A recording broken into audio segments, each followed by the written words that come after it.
Hello, hello. Welcome back. This is Shields. We are going to react to today how the Dutch solved an almost impossible problem. So, as we continue to stretch our arms across the world in terms of the different things that we've learned through history, which is probably the greatest educational thing that any one of us can do when it comes to learning from our ancestors. We're going to learn a little bit about how the Dutch solved an almost impossible problem. When I think Dutch, I think of different times of the Dutch influence, whether it be the colonial times, pre-colonial times, and then the modern times. The Netherlands have been pretty much a place for um, they. It's hard to actually put into words, but the Netherlands have been a very strategic place in Europe over the course of the last couple hundred years. I also believe that there's some real hard terrain within the Netherlands, whether it be the swampy bogginess. I believe that's correct in terms of what I know, but I don't know a lot, which is why we're reacting to this video today. So, yeah, let's jump into it. Let's go. Hit that like button. Let's do it. It's January 1916. Strong winds have been blowing for 3 days and was pushing water into the Zuiderzee. In some areas, the water level had been raised by as much as 70 centimeters. This was putting immense pressure on the dikes, and one by one, they started to break. The freezing water broke through the dikes and flooded huge pastures and entire villages. Dozens of people. This is 1916, right in the height of the Great War. Died, and thousands more lost their home. This was a humanitarian disaster, and for the Netherlands, it could not have been at a worse moment. World War One. 2 years earlier, World War I had started. The Netherlands remained neutral, but they were significantly affected as it led to a disruption of trade and commerce. There were food shortages, Blockades. there was high unemployment, and the Dutch were financially strained. It was during these incredibly trying times that the flood occurred. But it was exactly this hardship, this hunger, and this violence from the ocean that prompted the Dutch to approve an ambitious plan. The goal was to build a dam that would turn this ocean into a lake. This would help improve safety. Then they would reclaim. Such innovations come at the worst moments in history. Whether it be learning from, and this is the beginning. I was like, we get to learn from our ancestors, and this is it's a prime example of learning right here on an architectural, humanitarian level, understanding the environment, catastrophe of that environment that could occur, and creating a logical solution. Large swaths of land to use for agriculture. This would help solve the food shortages. It did all of these things, and this explains in some odd ways why it is that the Dutch love their tulips, their windmills, and cheese. This is how the Dutch solved an impossible problem with hindsight. Hindsight 2020. Oh yeah, by the way, guys, yeah, this is, I forgot to mention the top of the video, Hindsight. This is our first, I think this is our first video reacting to Hindsight. So go give them a subscription if you like these types of videos, but let's keep going. Beautiful cities. Beautiful cities.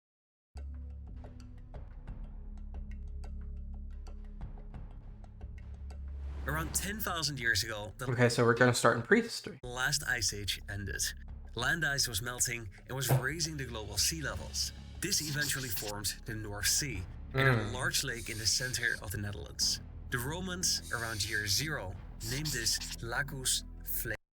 Isn't it so crazy how different 1,300 years makes right here from left to right? That's just erosion over time? Or is that the ice caps melting? Remember that name. This lake would constantly flood. Every few decades, there was a large flooding event that killed thousands to tens of thousands of people. This continued for centuries until the lake eventually joined with the ocean. We're now in the Middle Ages, and the lake was referred to as Almere. Remember that name as well. The Dutch became increasingly ingenious with their water management. At least as early as the 14th century, they began reclaiming land, but their true masterpieces date back to the 1600s. It was the Dutch Golden Age, a period of rapid development that saw the rise of the Netherlands as a global superpower. Much of the country at that time was covered with lakes, and in 1612 they decided to reclaim this one. This is the Beemster. They used windmills to drain the water, and they repurposed the land for agriculture. How many windmills? This created a thriving community of farmers and some very happy investors who made a return on investment in just 1 year. Wow. It was the beginning of a trend. Only 2 years later, the map looked like this. Many of the lakes were gone. But the villages along the Zuiderzee were still frequently plagued by floods. This could be incredibly damaging and sometimes caused hundreds of deaths. As early as 1667, a plan was proposed to close the Zuiderzee. The idea was to build dams along the Wadden Islands to drastically shorten the Dutch coastline. But the technical capabilities at that time did not yet match their imaginative power. Yeah. The Golden Age came to an end in the 1670s, and Great Britain rose to dominance. Oof. Projects of such scale were a pipe dream for now, until 1848. That year, a series of revolutions swept across Europe with the aim of removing kings and queens and to establish independent nation-states. The king was quickly to make a preemptive concession, and he handed power to Parliament. This was followed by a large investment in infrastructure and a better position for entrepreneurs. We see this, like he said, across Europe, and nothing different here in Dutch. I almost said Dutch colony, the Dutch mainland. At this moment, the desire to reclaim the Zuiderzee rekindled. That same year, a plan was proposed to build a dike from Enkhuizen to Stavoren to turn this part of the ocean into a lake. Amsterdam at that time looked like this and was still surrounded by large lakes. The plan was to reclaim this as well. But this plan failed to take the drainage from the River IJssel into account and was ultimately discarded. Another proposal came that following year. This included the construction of many more dikes around the Zuiderzee and the Waddenzee. Both oceans were... I'm sorry. What does he say? Go back. Many more dikes. Dike. Is that like the plural of a dam? I'm ignorant. My bad. Around the Zuiderzee and the Waddenzee. Both oceans were proposed to be almost completely drained. But the plan was considered to be technically impossible and was also discarded. Engineers continued planning, while the Dutch kept busy on other projects. All around Amsterdam were these Great Lakes. But in 1852, the Haarlemmermeer was completely drained using steam engines. Wow. Shortly thereafter, the other lakes were also drained, and a 21-kilometer-long canal was dug to... When you don't have that much territory, you know how you make more territory? Drain the water, get more territory. Improve the position of the Amsterdam harbor. These projects demonstrated how far the technical capabilities had advanced, especially the Haarlemmermeer, which had a deepest point of 7 meters. And this boosted confidence, but it was still nothing compared to the massive task to reclaim the Zuiderzee. In 1866, a plan was proposed to build a dike around the shallow part of the sea and to drain the water using steam engines. The plan was considered technically feasible, but it was rejected over concerns of financial feasibility. Later, a simplified version of this plan was proposed and approved. The puzzle seemed to be finally solved. The government passed laws to begin construction, and detailed plans for its execution were finally prepared. But at the same time, some critical voices started to emerge.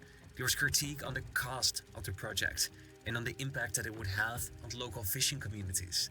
The political will was gradually lost, and in 1877, it was cancelled. It took too long.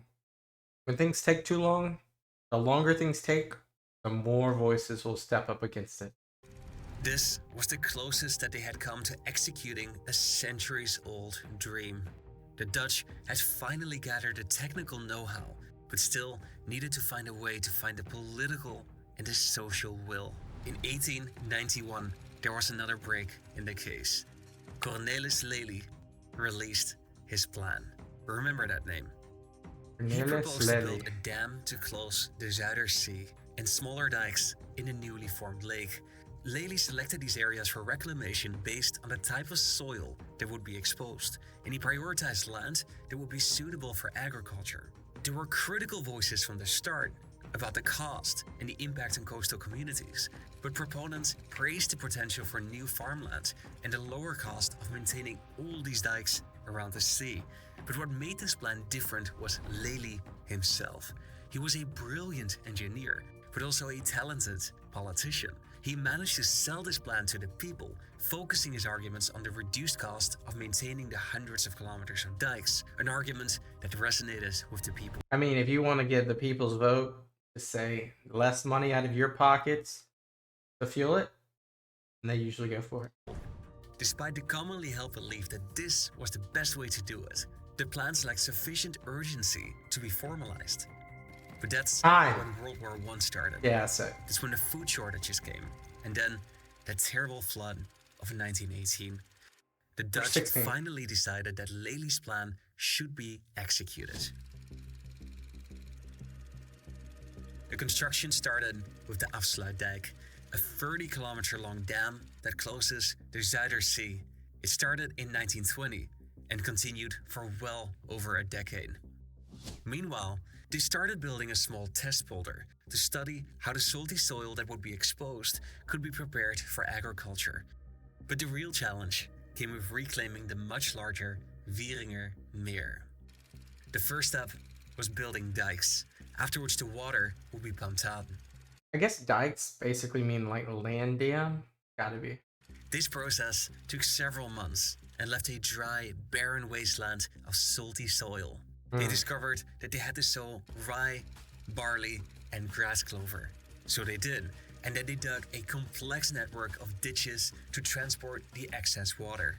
It was the 1930s, and in the Netherlands, like anywhere else in the world, the economic crisis hit. So we're already 14 years into this project.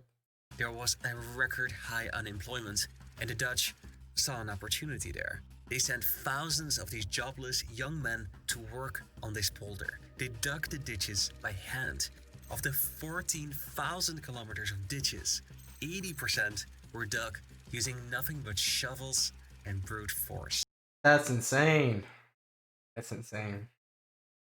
That's got to be like one of the biggest mega projects built by hand in the 19th century.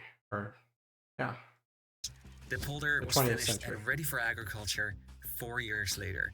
That same year, the dam to close the sea was opened. 1942 was a year of celebration. The Zuiderzee was now closed and renamed IJsselmeer, meaning the lake of the River IJssel. This river was going to turn the water fresh over the course of the next 5 years. This was an environmental disaster for the fish stock and for the communities that lived off its exploitation. But after these accomplishments, there was no more money for the project, and it was uncertain whether the other polders were actually going to be built. Prime Minister Hendrikus Colijn was determined to persevere.